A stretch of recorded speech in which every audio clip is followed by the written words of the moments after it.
வெண்பருத்தி நூலெடுத்து வாய் வெடிச்ச பூவெடுத்து நான் அணிஞ்சிட தொடுத்து வச்ச நடினமான மாலை இது.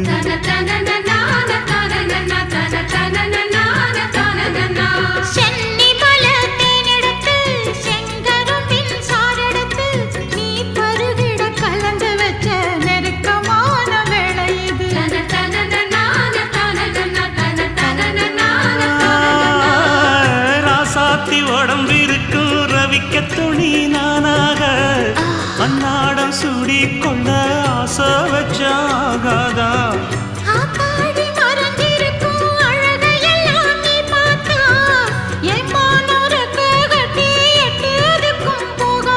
அடிச்சி சக்கரையே எட்டி நீயும் நிக்கிறியே நான் ஏங்கி ஏங்கி பார்க்கிற போறாங்க.